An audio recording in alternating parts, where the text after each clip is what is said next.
नमस्कार। छत्तीसगढ़ में इलेक्शन में अब सिर्फ 9 महीने का समय रह गया है और दोनों ही प्रमुख पार्टियों की नीति गति सामने आने लगी है। आज जो बातें मैं आपको बताने जा रहा हूं, यह मार्च 2023 में छत्तीसगढ़ की स्थिति है। ऊंट किस करवट बैठेगा, यानी कौन हारेगा या जीतेगा, ये तो करीब अभी भी 4-5 महीने बाद ही साफ होगा। लेकिन आज की स्थितियों में ही कल की जीत छुपी हुई है। अगर आप समझ सकें तो समझें मैं जो ये कहने जा रहा हूं। पहली बात, भूपेश सरकार के जीतने की बहुत बड़ी कुंजी किसानों के हाथ में है। भूपेश बघेल ऑलरेडी 2800 रुपए प्रति क्विंटल धान की बात कर चुके हैं अभी एआईसीसी में। भाजपा शायद 3000 देने का वादा करे, लेकिन क्या किसान खुश है? पिछले 4-5 सालों में छत्तीसगढ़ की प्रति व्यक्ति आय यानी पर कैपिटा इनकम देश में सबसे तेजी से बढ़ी है। इसका श्रेय जितना भूपेश बघेल को जाता है, उतना ही चाउर बाबा रमन सिंह को भी है।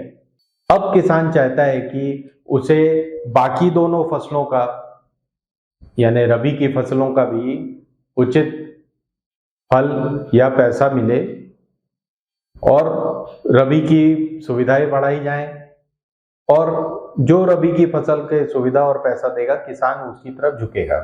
दूसरी बात, प्रदेश की 1/3 विधानसभा सीटें आदिवासियों की हैं, 29 सीटें 90 में से। लेकिन आदिवासी अभी तक समाज का सबसे पिछड़ा वर्ग है छत्तीसगढ़ में। बस्तर और सरगुजा दोनों इलाकों में खासा बदलाव आएगा इस आने वाली इलेक्शन में। इन सीटों की वजह से जीत हार का फैसला हो सकता है। अभी 29 में से 26 सीटें करीब कांग्रेस के पास हैं। आदिवासी हर जिले में अभी से विरोध के स्वर उठा रहे हैं, कलेक्ट्रेट घेर रहे हैं। इसका मतलब वे कुछ नया सोच रहे हैं। तीसरी बात, ओबीसी कार्ड का क्या होगा? भूपेश बघेल ने अपनी पूरी ताकत छत्तीसगढ़ को ओबीसी प्रदेश साबित करने में लगा दी है, कांग्रेस हाईकमान से भी और जनता के बीच भी। इसके लिए उन्होंने रिजर्वेशन कोटा में भी बदलाव किया है और यह बिल अभी गवर्नर के यहाँ उलझा हुआ है, जैसा कि आप सब जानते हैं। लोगों का मानना है कि किसान और ओबीसी कार्ड भूपेश बघेल के सबसे मजबूत पासे हैं। लेकिन एक दूसरा वर्ग है जिसका मानना है कि ओबीसी का मतलब सिर्फ कुर्मी नहीं होता है। भाजपा ने साहू समाज को ओबीसी से तोड़ने की प्रक्रिया शुरू कर दी है, साहू को अध्यक्ष बनाकर। साहू और दलित वर्ग कुर्मियों से खफा बताए जाते हैं अपने अपने कारणों से। चौथी बात, व्यापारी वर्ग क्या सोच रहे हैं? जाहिर बात है कि पैसे की इलेक्शंस में सबसे ज्यादा जरूरत होती है, उसका सबसे ज्यादा महत्व है।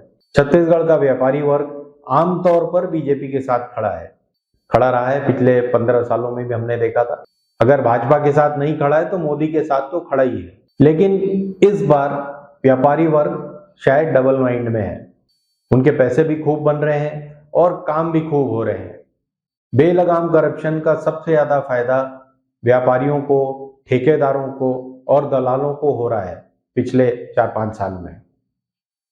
एक व्यापारी प्रतिनिधि का तो यहां तक कहना है कि साहब पैसे दो और काम कराओ वाली सरकार सबसे अच्छी होती है। ये पहली बार थोड़ी हो रहा है छत्तीसगढ़ में, तो ये सरकार ने दुकान खोल कर रखी है और उस दुकान में जो जितना ज्यादा भाव देगा उतने ज्यादा भ्रष्टाचार के लिए उसको छूट होगी। जब व्यापारी हरा है तो अफसरों और कर्मचारियों के क्या कहने, सब मिलकर चांदी काट रहे हैं तो सब खुश हैं। अब 5वीं बात सुनिए, ये सबसे महत्वपूर्ण है छत्तीसगढ़ के लिए और यही बात सबसे ज्यादा असर डालती राजनीति पर छत्तीसगढ़ की और वो है अडानी। अडानी छत्तीसगढ़ में 9 कोयला खदानों के माइनिंग ऑपरेटर हैं, एमडीओ जिसको बोलते हैं, और वह करोड़ों नहीं सैकड़ों अरबों का कोयला हर साल निकालते हैं। पारसा ईस्ट, केटे बेसिन, पारसा और केटे एक्सटेंशन सरगुजा डिस्ट्रिक्ट में है। गिद्धमुरी पटेरिया जो कोरबा में है। गारे पालमा 1, 2 और 3 रायगढ़ में है। इन सब पर अडानी का कब्जा है। ये पूरा हसदेव अरण्य क्षेत्र है। 2019 में भूपेश बघेल ने कोरबा की खदानें जो कि छत्तीसगढ़ के पास थी उनको अडानी को दे दिया, जबकि 2015 में राहुल गांधी खुद मदनपुर गांव गए थे कोरबा के, और उन्होंने आदिवासियों से वादा किया था कि वो यहाँ पर माइनिंग नहीं होने देंगे। ये पूरा हसदेव अरण्य क्षेत्र है, सैकड़ों हजारों साल पुराने फॉरेस्ट हैं यहाँ पर, और यहाँ पर करीब 300 करोड़ टन कोयला है, जिसमें से हर साल अडानी 10 करोड़ टन कोयला निकालते हैं। 1 टन कोयले की कीमत 2500 से 4500 रुपए के बीच है, 1 टन की सिर्फ। अब ये अरबों की संपत्ति अडानी निकालकर गुजरात ले जा रहे हैं। 10 गुना कम कीमत पर उनको पड़ती है और हमें 10 गुना ज्यादा कीमत पर पड़ती है। इसीलिए अडानी का छत्तीसगढ़ के इलेक्शन में सबसे बड़ा स्टेक या सबसे बड़ी भागीदारी है। कोयला छत्तीसगढ़ की पॉलिटिक्स को कंट्रोल करता है, और मजे की बात यह है कि बघेल हो, सिंहदेव या रमन सिंह सब अडानी के साथ हैं। और ईडी क्या जांच कर रही है? कोयला। और इसमें कौन अंदर है? बघेल के करीबी। और ये तो सिर्फ 1000-2000 करोड़ के कोल ट्रांसपोर्टेशन की बात या उसकी वसूली की बात चल रही है, जिसकी वजह से वो अंदर है। असली मलाई तो कोई और ही खा रहा है। छत्तीसगढ़ पर वही राज करेगा जो कोयले की मलाई खाएगा। आगे आप खुद समझदार हैं। धन्यवाद। हिंदुस्तान जिंदाबाद।